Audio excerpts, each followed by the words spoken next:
हरे कृष्णा। तो ये श्लोक नारद जी बोल रहे हैं व्यास देव जी को, और पीछे का संदर्भ कथा का ये है कि व्यास देव जी ने पहले एक वेद को 4 भागों में बांट दिया और अलग अलग जो है अपने डिसाइपल थे उनको वह उसको आगे बढ़ाने के लिए आदेश दे दिया, आप इस वेद को आगे बढ़ाओ, आप इस वेद को आगे बढ़ाओ। और उसके बाद में उन्होंने महाभारत की रचना कर दी। लेकिन इतना महान ग्रंथ रचने के बाद भी व्यास देव जी को जो है जॉब सेटिस्फेक्शन नहीं था। मतलब मैंने बहुत कुछ किया, लेकिन होता है ना कभी कभी के लगता है कि मैंने मेहनत बहुत करी और मिला कुछ नहीं। तो नारद जी को ऐसा महसूस व्यास देव जी को ऐसा महसूस हो रहा था कि संतोष नहीं था उनको, असंतोष। सोच रहे थे क्या कारण है, मैंने 17 पुराण लिख दिए, 4 वेदों को, एक वेद को 4 भागों में विभाजित कर दिया, और जो है उनको विस्तार करने की मैं अपने शिष्यों को जो है आज्ञा भी दे दी, आदेश दे दिया, और महाभारत भी रच दिया मैंने, अब मैं क्या करूंगा। तो उसी समय जो है जब चिंता ग्रस्त थे तभी उनके गुरु महाराज आ गए नारद जी। आदर सत्कार हुआ नारद जी का, और नारद जी बोले कि आपकी चिंता का कारण मैं बताता हूं कि आपने क्या किया हुआ है। आपने जितने भी ग्रंथ अभी तक रचे हैं इन सब में आपने धर्म अर्थ काम मोक्ष 4 पुरुषार्थों की बात कही है, और ये बताए कि वो साहित्य जो भगवान की लीलाओं का वर्णन नहीं करता है, यश का वर्णन नहीं करता है, वह साहित्य कितना भी परफेक्ट हो, ग्रामेटिकली चाहे जैसे भी परफेक्ट हो, लेकिन साधु जन उसको नहीं पढ़ते हैं। लेकिन दूसरी ओर वह साहित्य जिसमें भगवान की लीलाओं का, नाम का, कीर्तन का वर्णन हो, जो सारे जगत को पवित्र करने वाली भगवान की लीलाएं होती, ऐसी लीलाओं का जिस साहित्य में वर्णन होता है, वो साहित्य ग्रामेटिकली करेक्ट भी ना हो, व्याकरणिक दृष्टि से उसमें कुछ त्रुटियां भी हों, तब भी साधु जन उसको गाते हैं। आपने गलती ये की है व्यासदेव जी कि आपने, सामान्य लोगों में स्वाभाविक रूप से भोग वृत्ति की इच्छा होती है, और आपने इन ग्रंथों में एक सर्टिफिकेट सा दे दिया उनको कि कोई प्रॉब्लम नहीं, आप ब्राह्मण हो, ब्राह्मण की वृत्ति अपनाइए, पैसा कमाइए और उसके बाद में भोगिए, तब मोक्ष के बारे में सोचिए। और नारद जी बोले मोक्ष तो एक ऐसी चीज है जिसमें भक्ति का परमानेंट लोप हो जाता है। मोक्ष का मतलब यूं समझ लीजिए कि संसारिक कष्टों से मुक्ति मिल गई, बस भगवान से लेना देना कुछ ज्यादा नहीं रहा, तो भी तो बात नहीं बनी। तो पंचम पुरुषार्थ प्रेमानंद अमृत सिंधु, मोक्षादि आनंद यार नहीं एक बिंदु। 5वां जो पुरुषार्थ है धर्म अर्थ काम मोक्ष के अतिरिक्त, वह जो है भगवान के प्रेम का सागर है। और मोक्ष जो है इसका एक सागर भी हो तो प्रेम के सागर की बूंद के बराबर ही नहीं कर सकता है। नारद जी बोले आपको चाहिए कि आप भगवान की लीलाओं का वर्णन करें। और नारद जी अपना अनुभव बताने लगे पूर्व जन्म का, कि साधुओं की संगति किस तरह से जीवन में एक बहुत विशेष प्रभाव और बहुत ही बदलाव लाती है। नारद जी इसका वर्णन करने लगे। सामान्यतः लोग कहते हैं कि साधु संग करते तो हैं, हम बहुत कुछ करते हैं, लेकिन प्रभाव नहीं आता है। लेकिन सच में देखा जाए, नारद जी एक प्रामाणिक साधु संग की बात यहाँ पे करते हैं। वो कहते हैं कि मैं छोटा सा बालक था और कुछ साधु जन जो है चौमास में आए और एक पाठशाला में आके रुके। मैंने उन साधुओं की मात्र सेवा की और उन साधुओं की अनुमति से मैंने मात्र उनकी जूठन खाई। परिणाम ये हुआ कि मेरे मन में भगवान के प्रति जो है अनुरक्ति पैदा हो गई। नारद जी बोलते हैं, और धीरे धीरे मेरा जो है कथा श्रवण में, नाम कीर्तन में, ध्यान में मन लगने लगा। और नारद जी बोलते हैं कि जो वस्तु संसार में दुख का कारण होती है या जो बीमारी का कारण होती है, वही चीज जो है बीमारी का निदान बन जाती है। उदाहरण दिए दूध का, बोले ज्यादा दूध खा लो, ज्यादा रबड़ी खा लो, ज्यादा खीर खा लो तो आदमी कुपच हो जाता है, और उसी दूध से बना हुआ यदि दही खा लो तो आदमी ठीक हो जाता है।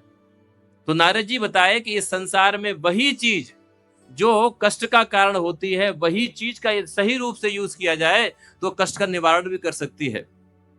जय श्री श्री राधा दामोदर भगवान की, गौर निताय की, जगत जगन्नाथ बलदेव सुभद्रा मैया की, श्रील प्रभुपाद। एवं नृणाम क्रिया योगा सर्वे संस्कृत हेतवा ते एव आत्म विनाशाय कल्पन्ते कल्पिता परे। नारद जी बोले कि संसार में व्यक्ति जो कुछ भी कार्य करता है वो सारे बंधन के कारण होते तब जब वह अपनी तुष्टि के लिए करता है, लेकिन वही कार्य यदि वह भगवान की तुष्टि के लिए करना शुरू कर दे तो वह वही कार्य उसके मुक्ति के रास्ते बन जाते हैं, मुक्ति का रास्ता दिखाने लगते हैं। ऐसा नारद जी बताए। व्यास जी बोले आप ये बताओ, वो साधु जन चले गए, उसके बाद आपने क्या किया 4 मास के बाद में? नारद जी बोले मेरी माँ, मैं दासी का पुत्र था, मेरी माँ मुझे पालना चाह रही थी सारा श्रम करके, लेकिन असहाय थी, मेरे पिताजी पहले ही समाप्त हो चुके थे।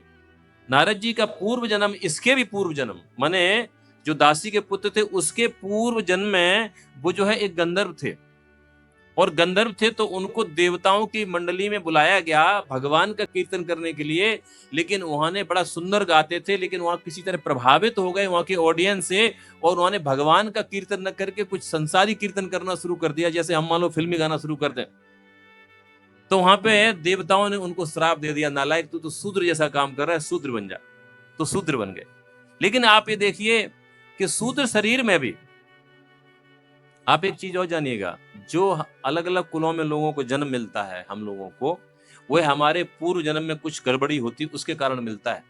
लेकिन भागवत में ही बताया जा रहा है कि ऐसे जो निम्न कुल में जन्म का दोष है उसको भगवान के नाम कीर्तन से व्यक्ति उससे उबर सकता है, उस दोष से। क्योंकि हर व्यक्ति जो है अल्टीमेटली प्लेटफॉर्म पे आना चाहता है वैष्णव, चाहे ब्राह्मण हो, चाहे क्षत्रिय हो, चाहे वैश्य हो, चाहे शूद्र हो, उसके लिए वैष्णव इस प्लेटफॉर्म पे आना आवश्यक है। और भगवान का नाम कीर्तन करने से कोई व्यक्ति किसी भी स्तर से वैष्णव के स्तर पे आ सकता है। अतः निम्न कुल में जो उत्पन्न होने का जो दोष है वह भगवान के नाम कीर्तन से निकल जाता है, भागवती कहते। तो नारद जी कहते हैं वो सब चले गए, मेरी माँ थी वो एक दिन गाय दूहने गई, लेकिन उसको सांप ने काट लिया, पिताजी पहले ही समाप्त हो चुके थे, तो जो माँ मर गई। और कितने वर्ष के थे नारद जी? 5-6 वर्ष के, जैसे ध्रुव जी हो, जैसे प्रहलाद जी। बड़े बड़े भक्त जो है ना इसी उम्र में हुए हैं, जिन्होंने 5-6 वर्ष से पकड़ लिया। बाद में तो भक्ति नाम की होती है, खींचाताने वाली। तो नारद जी कहते मैंने वो जगह छोड़ दी और मैं वन में गया। मैंने बहुत नदियां देखी, सरोवर देखे, खाद्यान्न देखे, खदानें वगैरह हमने देखी, लेकिन बोले जब मैं बिल्कुल त्रस्त हो गया भूख से, प्यास से और थकान से, तो मैंने एक शीतल जल में एक तालाब में स्नान किया, एक वृक्ष के नीचे बैठ गया और भगवान का ध्यान करने लगा। नारद जी बोलते हैं ध्यान करने लगा तो धीरे धीरे भगवान जो है मेरे हृदय स्थल पर प्रकट होने लगे।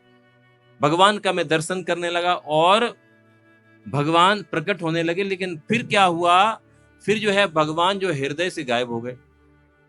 अब गायब हो गए तो मैं छिटपटाया, मैंने बहुत कोशिश करी मेडिटेट करने की, बहुत कोशिश करी मेडिटेट करने की, कोई मेडिटेशन, भगवान का ध्यान आया ही नहीं। मैंने सोचा आंखें खोल लूं, नारद जी बोलते मैंने आंखें खोल ली तो भी भगवान नहीं दिखाई दिए, फिर आंखें बंद करी तभी दिखाई नहीं दिए। तब एक आकाशवाणी हुई।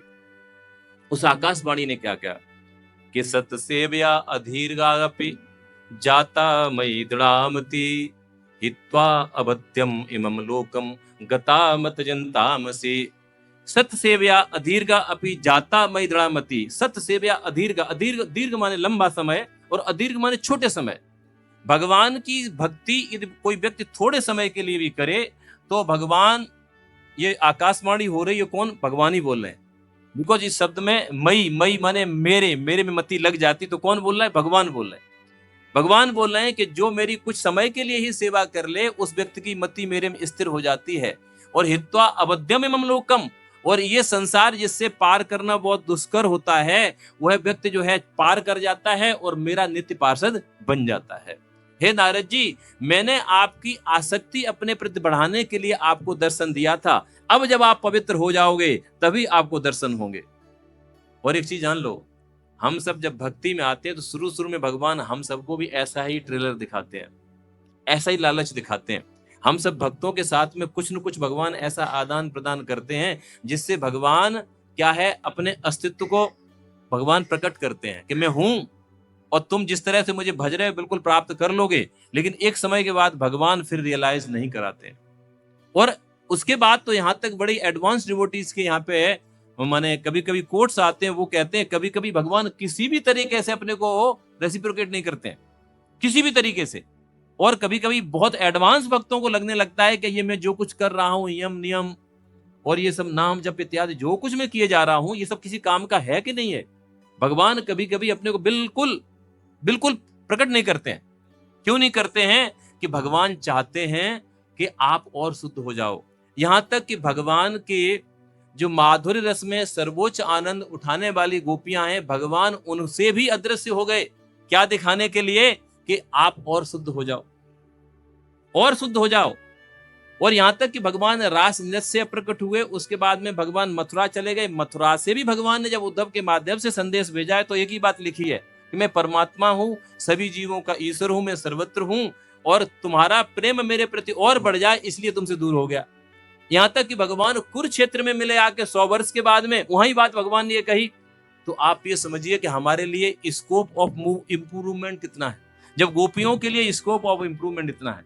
अब कोई कह सकता है प्रभु जी देखो ये है, ये तो आईएएस जैसा एग्जाम हो गया है, आईएएस क्रैक हो जाएगा लेकिन ये नहीं हो पाएगा, ऐसा लग सकता है, ये नहीं हो पाएगा। लेकिन सबसे बड़ी बात मालूम क्या है? कि इसमें सबसे आनंद ये है कि भक्ति में हम जैसे जैसे आगे बढ़ते हैं, हमें अपना आनंद मिलने लगता भक्ति का। भक्ति परे ईश अनुभवो विरक्ति, अन्यत्र चय एष त्रिक काला, प्रपद्य मानस यथा अस्मितासु, तुष्ट पुष्ट शुद्ध पाय अनुभासम। भाई अब मुझे बताइए, मान ली भोजन की थाली सामने रखी हो और भोजन करना हम शुरू करें, और कहीं ऐसा होता है कि भोजन की थाली जब पूरी पेट में पहुंच जाती है तभी जाके आनंद आता है? नहीं, वो तो पहले ही निवाले शुरू हो जाता है। पहला निवाला खाया तो उसी तरह से टेस्ट भी आने लगता है, और जो है एनर्जी भी आने लगती है, पेट भी भरने लगता है, भूख भी समाप्त होने लगती है। उसी तरह भक्ति करने से, भक्ति की शुरुआत करने से टेस्ट भी आने लगता है, आध्यात्मिक पोषण भी होने लगता है। तो इसलिए इसमें फ्रस्ट्रेशन वाली बात नहीं है कि कहीं ऐसा होगा कि 30 डेज की बाद ही सैलरी आएगी, ऐसा कुछ प्रॉब्लम नहीं है। यहाँ पे भक्ति में आनंद आता ही रहता है, तभी तो आनंदा मुद्धिवर्धनम, भक्ति में आनंद बढ़ता ही रहेगा। नारद जी कहते हैं फिर उसके बाद तो क्या, हमें तपस्या करने बैठ गया, और तपस्या करता गया, और जब ब्रह्मा जी की रात्रि आई और ब्रह्मा जी के साथ सारे जीव जो है गर्भोदक साई, ब्रह्मा जी सोने चले गए और सारे जीव गर्भोदक साई विष्णु प्रवेश करते हैं, तो बोले मैं भी प्रवेश कर गया। लेकिन उसके प्रवेश करने के पहले क्या हुआ? ब्रह्मा जी कहते हैं नारद जी कहते हैं कि मेरा ये शरीर छूटा तो जैसे घन में बिजली तड़कती है, उस तरह से बिजली सी चमकी और एक क्षण में मुझे आध्यात्मिक शरीर प्राप्त हो गया। तो इससे एक बात और समझ सकते हैं कि जो मृत्यु का कष्ट सामान्यतः संसारी जनों को मिलता है, वह है जो भक्तों को नहीं मिलता है। भौतिक शरीर से आध्यात्मिक शरीर में जो परिवर्तन है, वो जैसे बिजली एक चमक मारती है उसी तरह से चमक होती है, नारद जी ने कहा ये। और व्यक्ति को, जीव को जो है एक स्वस्थ शरीर, जिसको बोलते सच्चिद आनंदमय भगवान का मुक्त शरीर मिल जाता है, भगवान जैसा। तो नारद जी बोलते फिर क्या हुआ? ब्रह्मा जी का जब अगला दिन शुरू हुआ, ब्रह्मा जी ने आंखें खोली तो अंगिरा और मरीच ऋषि के साथ में मैं भी पैदा हो गया। और अब नारद जी ये बात बोल रहे हैं, तब से क्या होता है कि मैं जैसे ही अपनी वीणा को बजाता हूं और भगवान का ध्यान करता हूं, भगवान मेरे हृदय में तुरंत जो है आ जाते हैं, और ऐसा लगता है कि जैसे मैंने उनको बुलाया वो तुरंत आ जाते हैं। बोले अब वो प्रॉब्लम नहीं है, जो पहले आए थे फिर चले गए थे, आए थे फिर चले, फिर आए नहीं दोबारा कभी। तो बोले अब मेरे साथ समस्या ये नहीं है, अब मैं बिल्कुल फ्री हूं, और जब भी वीणा पे अपने हाथ रखता हूं भगवान मेरे हृदय पे आके बैठ जाते हैं। नारद जी बोले। तो अब ये श्लोक बोले हैं आज वाला, क्या कि एतत् आतुर चित्ताना मात्रा स्पष्ट श्यामु भव सिंधु प्लव दृष्टा हरिचर्याननम। मेरा अपना अनुभव है। अब देखिए नारद जी रियलाइजेशन कब बता रहे हैं? जब पूरी तरह मुक्त हो गए हैं। एक मुक्त अवस्था में नारद जी अपना रियलाइजेशन बोले। दृष्टा माने मैंने देखा, मैंने अनुभव किया, क्या कि संसार में जीव मात्रा स्पर्श इच्छया, मात्रा स्पर्श इच्छा माने जो इंद्रिय भोग की वस्तुएं हैं उनको प्राप्त करने की जो चाहत उसके अंदर रहती है, उससे जीव का चित्त जो है चिंताग्रस्त हो जाता है। लेकिन ऐसे चिंताग्रस्त जीवों के लिए संसार रूपी सागर से पार करने के लिए यदि कोई नाव है तो भगवान की कथा है, हरिचर्या अनुवर्णनम। और इसलिए हे व्यासदेव तुम भगवान की लीलाओं का वर्णन करो। ये प्रेरणा दे रहे हैं भागवत को रचने के लिए। कौन कौन दे रहा है प्रेरणा? ये नारद जी। किसको दे रहे हैं? व्यासदेव जी को। व्यासदेव जी की भागवत रची गई इसी बात से।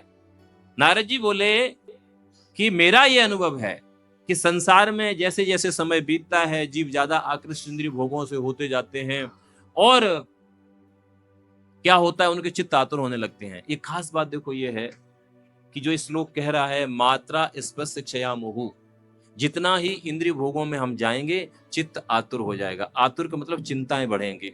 और आप देख लो, मैं अपने ही 50-55 साल की जीवन की अवधि में देख रहा हूं कि पहले हम बड़े चिंता से मुक्त रहते थे, अब चिंताएं बढ़ती चली जा रही हैं। लोगों की सैलरीज बढ़ जाती हैं, हमारे रहने के कंफर्ट बढ़ गए हैं, रहने कंफर्ट बढ़ रहे हैं, और उसके बावजूद भी चिंताएं ज्यादा बढ़ गई हैं। क्यों बढ़ गई हैं? भगवान ने साफ साफ उद्धव से बोला हुआ है भागवतम में कि आप इस संसार का ये रूल है कि इसमें जो जो वस्तु अपने सुख के लिए इकट्ठी करोगे वो आपको कष्ट देगी। परिग्रह दुखाय यत यत प्रियतम नाम अनंतम सुखम आपनोति तत् विद्वान यातो किंचन। इस संसार में जीव अपने शरीर के सुख के लिए जिन जिन वस्तुओं का संग्रह करता है वो सारी वस्तुएं व्यक्ति को दुख देती हैं, लेकिन वह विद्वान व्यक्ति होता है जो अकिंचन रहता है।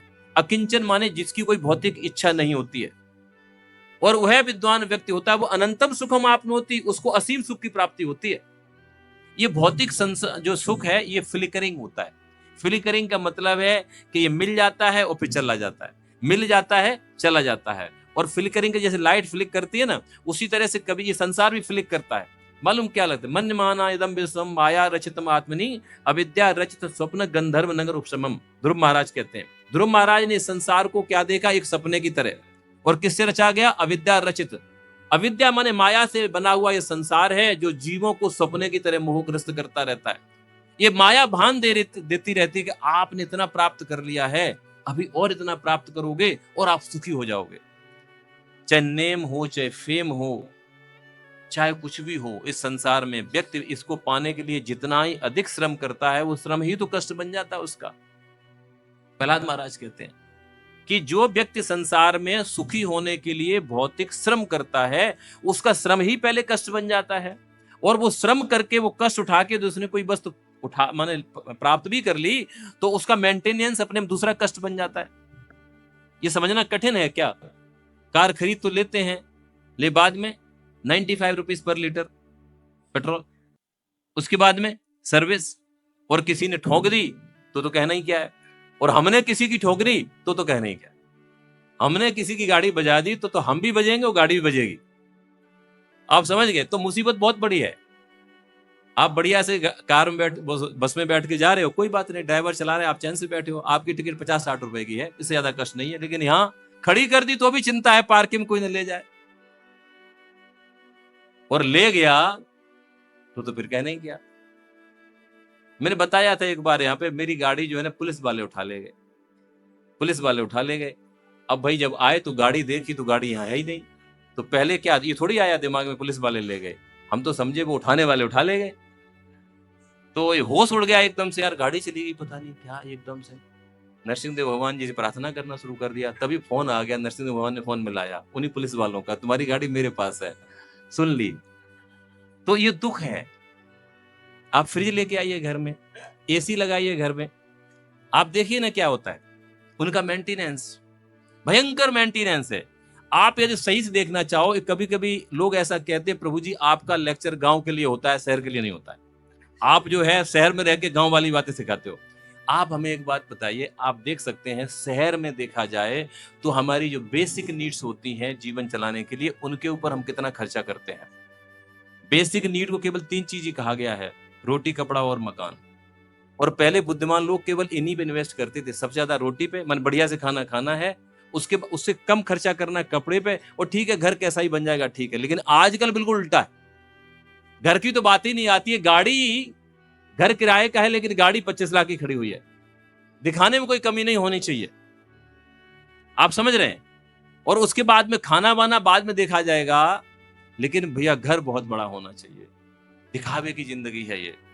और भागवतम में 12वें स्कंद में लिखा हुआ है कि कलयुग में जिसको बोलते हैं दिखावा, इसको गुण मान लिया जाएगा। जो लोग ज्यादा दिखावा कर लेंगे उन लोगों को माना जाएगा he is very expert, he is very smart, look look he does something and he act something, मतलब he says something, he act something, कुछ कहता है कुछ करता है। क्या होता है ऐसा ही एक्चुअली आप विश्वास करिए कॉर्पोरेट ऑफिसेज में यही यही यही यही जो है जिंदगी होती है। आप पाओगे हम भक्त लोग जो है भक्ति करते करते थोड़ा बहुत शुद्धि आई उसे समझ जाते हैं, my God how is behaving, ये बंदा क्या कह रहा था और ये तो पलट गया अपनी बात से थोड़ी देर में, उसका तो रंग रूप ही बदल गया। ये कॉर्पोरेट ऑफिस में आपको देखने को मिलता है। इसलिए लोग क्या करते हैं मालूम क्या, लोग जिरह करते हैं कि yes I shoot a mail and you reply on mail, writing में तो हो जाए कम से कम, कल तुम्हारा क्या भरोसा पलटी मार जाओगे, मार जाते पलटी। तो ये कलयुग के लोगों का लक्षण है कि लोग दिखावा करते हैं, जो दिखावा अच्छा कर लेगा उसको उन्नत माना जाएगा। ये भागवतम में 12वें स्कंद में कलयुग के लक्षण है। जो ज्यादा चीट कर लेगा उसको ज्यादा ग्रेट माना जाएगा। सेल्स में होता ही क्या है, चीट। और ये भी लिखा हुआ है कि जो व्यवसाय होगा, जो लोग बिजनेस करेंगे वो धोखे के नाम पे करेंगे। पहले एटलीस्ट जो वैश्य वर्ग था वो भी अपना मार्जिन रखता था ना, जब 10-15% भाई कमाना है इसमें, तो वो भी सोच समझ के रखता था पहले कि भाई मेरा भी कोई नियम है, मुझे भी जरूरत से ज्यादा नहीं कमाना है। लेकिन आजकल नहीं है। आजकल क्या होता है, ये कस्टमर कौन सा है अपना ही खरीदता है ना, बोले हाँ बढ़िया वाला 100% मार्जिन लगा दो इसको, 100% प्रॉफिट। माने आपका विश्वास है उसको विश्वासघात किया जाएगा। ये कलयुग के लक्षण है। तो मैं पुनः यहाँ पे आ जाता हूं कि एतत् आतुर चित्तानाम मात्रा स्पर्श शिक्षा मुहु भव सिंधु प्लव दृष्टा हरिचर्या अनुवर्णनम। ये अनुवर्णनम के दो मतलब हैं, अनुकीर्तन शब्द के दो मतलब हैं। एक तो अनुकीर्तन या अनुवर्णन का मतलब है बार बार सुनना, और अनुवर्णनम या अनुकीर्तन का मतलब ये भी है कि इसको जो है किसी संप्रदाय में सुनना। अनु माने पीछे। तो जब डिसाइपलिक सक्सेशन होती है तो उसमें एक के पीछे जब हम परंपरा में सुनते हैं तो इसको भी अनुवर्णनम अनुकीर्तनम बोलते हैं। परंपरागत गुरु से जब हम प्रामाणिक गुरु से मंत्र प्राप्त करते हैं और तब जब है नाम जब करते हैं तो इसको अनुकीर्तन बोलते हैं। लेकिन जब हम बिना दीक्षा इत्यादि लिए हुए नाम कीर्तन कर रहे हैं तो ये अनुकीर्तन नहीं, केवल कीर्तन हुआ। अनुकीर्तन का दूसरा मतलब यह भी है कि बार बार कीर्तन मन करते ही रहना। दरअसल होता क्या है कि कथाओं में रुचि होती नहीं है सुनने की। अरे प्रभु जी भाई, किसी ने प्रहलाद महाराज का नाम लिया, हम सोच लेते बस ओ प्रहलाद महाराज हिरण्याकश्यपु और वही ठीक है, हो गया काम। ध्रुव महाराज का नाम लिया, वही ठीक है, वो 5 वर्ष के बालक हैं, वो तो गए होंगे मधुबन में, वो तपस्या करके गए और भगवान प्राप्त हो गए, बस कथा से हम उठ लिए। लेकिन आचार्य लोग ऐसा कहते हैं कि भागवत कथा को बार बार सुनते रहने से जब चित्त की शुद्धि हो जाती है तो हमारी रुचि उसमें बढ़ने लगती है। उसी तरह से नाम कीर्तन करते रहने से हमारी जब कीर्तन में रुचि हो जाती है तो हमारी रुचि बढ़ने लगती है। प्रभुपाद परपट में लिखते हैं कि कोई व्यक्ति संसार में है, वो है उसको सोचने से, उसको कुछ कहने से हम रोक नहीं सकते हैं। वो कुछ न कुछ बोलता रहता है, मौन तो कोई रहता नहीं है। लेकिन बोलता क्या है वो इंपॉर्टेंट है, बोलता क्या है और सुनता क्या है वो इंपॉर्टेंट है। केवल विषय वस्तु बदलने की जरूरत है, प्रभुपाद कहते हैं। और यही बात जो है सुखदेव गोस्वामी परीक्षित महाराज से बोले। परीक्षित महाराज ने सुखदेव गोस्वामी से पूछा, अतः प्रक्षामि संसिद्धिम योग नाम परमम गुरु है पुरुषस्य यत निर्माणस्य, कि जो मरने वाला आदमी हो उसके लिए हे योगियों के परम गुरु मुझे बताइए उसके लिए करने वाली चीज क्या है। यत श्रोतव्यम अथो जप्यम यत कर्तव्यम निर्भीपवो स्मर्तव्यम भजनीयम या ब्रूत या विपर्यम, कि क्या उसको सुनना चाहिए, क्या नहीं सुनना चाहिए, क्या करना चाहिए, क्या नहीं करना चाहिए, किसकी पूजा करनी चाहिए। ये क्वेश्चन था परीक्षित महाराज का। जो व्यक्ति मरने वाला हो, मरने वाला तो सब है। तो वहां पे सुखदेव गोस्वामी बहुत प्रसन्न हुए, बोले तुम्हारा प्रश्न बहुत अच्छा है क्योंकि मरने वाले सब है, तुम ही नहीं हो। और ये प्रश्न का उत्तर है सबके लिए अच्छा है। बरियान एस्ते प्रश्न कृतो लोक हितम नृप आत्मिज संहिताम पुंसाम श्रोतव्यादिसु या परा। बोले तुम्हारा प्रश्न इसलिए उत्तम है क्योंकि इसको वो लोग सुनना चाहते हैं जो आत्म साक्षात्कार करना चाहते हैं। लेकिन दुर्भाग्य की बात यह है कि संसार में हे राजन, जो लोग उस आत्म साक्षात्कार नहीं करना चाहते हैं उनके लिए सुनने के लिए बहुत विषय होते हैं। उनके लिए अध्यात्म की अपेक्षा संसार में बहुत चर्चा के विषय होते हैं। और ऐसे लोग क्या होते हैं, वो रात सोने में और दिन जो है पैसा कमाने में और अपना परिवार भरण पोषण में लगा देते हैं। और ऐसे लोग सोचते हैं कि उनका शरीर, उनका परिवार, उनके मित्र, उनके संबंधी, उनकी पत्नी और उनके बच्चे, ये सब जो है एक सैनिक है जो मृत्यु से बचा लेंगे। लेकिन वह व्यक्ति देख नहीं पाता, ये सब के सब मृत्यु के मुंह में जा रहे होते हैं। तस्मात् भारत सर्वात्मना भगवान ईश्वरो हरि श्रोतव्य कीर्तव्य स स्मर्तव्य इष्टताम अभयम। इसलिए हे भरतवंशी परीक्षित महाराज को बोल रहे हैं, भगवान जो सबकी आत्मा है उनके बारे में सुनना चाहिए, उनका कीर्तन करना चाहिए, उनका स्मरण करना चाहिए, क्योंकि ऐसे कीर्तन से स्मरण से क्या होता है, व्यक्ति मृत्यु के भय से मुक्त हो जाता है। मृत्यु का भय सबको है, मृत्यु का भय संसार में सबको है, ऐसा कोई जीव नहीं है जिसको भय न हो। दरअसल देखा जाए तो सारे जीवों में जो भय है उस भय में मूल भय जो है मृत्यु का ही है। जिस तरह पृथ्वी में जो सुगंध है, आदि गंध है, उससे ही सारे सेंट परफ्यूम बनते हैं। ये फूल जो कहां से आए, पृथ्वी से आए। ये जो परफ्यूम वगैरह हम लोग छिड़कते हैं, ये कहां से आते हैं, फूलों से आते हैं।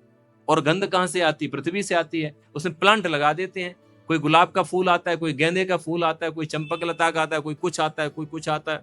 लेकिन क्या गंध जो है पृथ्वी की आद है, उसी से गंध ट्रांसफॉर्म हो जाती है। उसी तरह से मूल भय है मृत्यु का है, उसी से सारे भय होते हैं। छोटा बहुत भी भय होता है तो उसके मूल में मृत्यु का भय ये होता है कि ये न हुआ तो हम मर जाएंगे। सामने गाड़ी आ रही है, ब्रेक लगाना है, नहीं तो मर जाएंगे। नौकरी चली जाएगी तो मर जाएंगे। आप समझ रहे, ऊपर से कुछ गिरेगा तो मर जाएंगे। मरने का ही भय है, और कोई दूसरा भय नहीं है जीव को। तो प्रभुपाद कहते विषय वस्तु बदल लेनी चाहिए। मात्र सुनने के लिए क्या है, कथा सुनी जाए भगवान की। और ये हम लोग जो फिल्म स्टार, जो स्पोर्ट्समैन और उसके बाद में क्रिकेटर्स, इनकी बड़ी तारीफें करते हैं।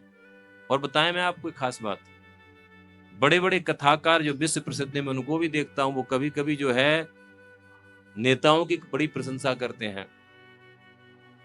लेकिन श्री कृष्ण क्या कहते हैं उद्धव जी से, न स्तवीत न निंदित कुर्वता साधु असाधुवा बदतो गुण दोषाभ्याम समदशा मुनि। श्री कृष्ण कहते उद्धव से कि हे उद्धव, साधु व्यक्ति जो बनना चाहता है, अर्थात जो भगवान का भक्त बनना चाहता है, उस व्यक्ति को चाहिए कभी किसी संसारी व्यक्ति की न तो प्रशंसा करे न निंदा करे। ऐसी प्रशंसा और निंदा से वो व्यक्ति जो है शारीरिक स्तर पर स्वयं आ जाता है और अपने चित्त को संसार में लगा देता है। आजकल सुनने को मिलता है, आजकल सुनने को मिलता है। और सबसे बड़ी समस्या मालूम क्या है कि जो मात्र स्पर्शा की जो बात कही जा रही है, ये कलयुग का मतलब ही है, जिसमें इंद्रिय भोग की वस्तुएं जो है बहुत ज्यादा सामने प्रकट की जाती हैं। माने उनका एडवर्टीजमेंट बहुत होता है। आप सोचिए कि वो अजामिल था, अजामिल जो है वन में समिधा लेने गया, पुष्प लेने गया, उसने एक सीन देख लिया और मन विचलित हो गया। ब्राह्मण था और ज्ञान भी था, उस ज्ञान का उसने पूरा आश्रय लिया, अपने को बचा नहीं पाया, पतन हो गया।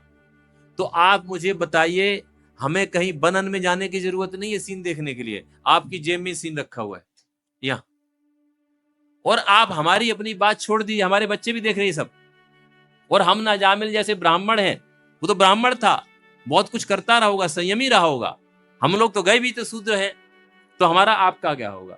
बिकॉज कलयुग का मतलब ही है कि विषयेश गुणाध्यासात पुंसा संगो ततु भवे संगा तत्र भवेत कामा कामातेव कलीनाम कले दुर्विषय क्रोधा तमा तमन वर्तते तमसा ग्रसते पुंसा चेतना व्यापुनी द्रुतुम। ये कलयुग का मतलब है कि इसमें व्यक्ति को इंद्रिय भोग की वस्तुएं सामने प्रकट बहुत हो जाती हैं, मिलती नहीं है, प्रकट ही होती हैं। और वह व्यक्ति इनसे आकृष्ट होकर क्या होता, अपनी चेतना को दे बैठता है। और जो मूल चेतना होती है उसका जब इस तरह से हनन हो जाता है तो तया विरहित साधु जंतु शून्याय कल्पते। ऐसी साधना, ऐसी चेतना से विहीन व्यक्ति है मरे हुए के समान हो जाता है, कि जैसे मरा हुआ आदमी हो। कहने का तात्पर्य क्या है, इन श्लोकों से पता लगता है कि जो भौतिकवादी जीवन जी रहे हैं, जो भगवान को कभी याद नहीं करते हैं, ऐसे लोगों के लिए ये ऐसे लोग संसार में मरे हुए के समान है। वो मरे हुए हैं। तया विरहित साधो जंतु शून्याय कल्पते ततो अस्य स्वार्थ विभ्रंसा मूर्छत मरस्या। क्योंकि जीव अपने असली स्वार्थ से हट जाता है, इसलिए संसार में लोग बड़ी बड़ी तारीफें करते हैं। अब देखो, ये हमारे पास जो इन्फॉर्मेशन जो है आजकल चल के आ रही है ना, अभी बीच में इंडिया पाकिस्तान वॉर हुआ ना, कितना जल्दी होके भी चला गया है, कितना जल्दी होके भी चला गया। इधर जो है खबर आ रही थी भारत ने जीत लिया, भारत ने तहस नहस कर दिया, पाकिस्तान को बिल्कुल बर्बाद कर दिया, हम लोग बड़े खुश थे, सब बात है। लेकिन एक भक्त ने बड़ी इंटेलिजेंटली पाकिस्तान मीडिया का एक वीडियो किसी तरह निकाल लिया, उन पे भारत सरकार ने प्रतिबंध लगाया हुआ था। पाकिस्तान मीडिया का वीडियो उधर जो चल रहा था, उधर पाकिस्तान में, वो किसी तरह उसने प्राप्त कर लिया और वो कह रहा है कि जो खबर यहाँ पे हो रही है बिल्कुल उल्टी खबर वहां पे हो रही है। इंडिया वाले बोले हमने पाकिस्तान को तहस नहस कर दिया है, हमने इतनी मिसालें, इतने अड्डे उनके उड़ा दिए हैं, और वो भी बोल रहे हैं हमने भारत को तहस नहस कर दिया है। और जब ये सीज फायर हो गया उसके बाद में जो है क्या आ रहा है कि इंडिया में तो लोग नाच ही गा रहे हैं बिल्कुल से कि हम जीत गए, हम जीत गए। पता लग रहा है पाकिस्तान में लोग नाच गा रहे हैं, बोले हम भी जीत गए, हम जीत गए, हम जीत गए। मतलब कहने का क्या है, आज का युग ऐसा है भाई। मैं भी बताऊं, सही बताएं आपको, मैं भी खूब ये देख रहा था, ये मिसाइल दागी, वो मिसाइल गई, ये गई, वो गई, लेकिन 2 दिन बाद पता लग गया कि खबर है ही नहीं कौन सी सही कौन सी गलत है, कि ये सब फेक वीडियो है। इवन बहुत रिलायबल मीडिया है, उन्होंने माफी मांगी, हमने गलत इंफॉर्मेशन दे दी। तो कहने का मतलब अब भरोसा किसका करोगे? तो भागवत इत्यादि पढ़ोगे ना तो जल्दी आदमी निर्विण्ण हो जाएगा। मुझे क्या लगा मालूम आपको, ये तो पूरा कंफ्यूजिंग है, वो भी नाच रहे, ये भी नाच रहे हैं कि हम जीत गए, हम जीत गए, कौन जीत गया पता ही नहीं, कौन सी खबर सही कौन सी गलत है, इसको देखना ही बंद कर दो। कहने का तात्पर्य है ये कलयुग है, इसमें किसी का भरोसा नहीं कर सकते, यहां तक इंफॉर्मेशन का भी, आप समझिए पहले। लेकिन ऐसे कलयुग में भी जो है भगवान की कथा है, वह पार हमें लगा सकती है। This is what Narad ji is trying to say in this verse. Thank you all very much. Hare Krishna.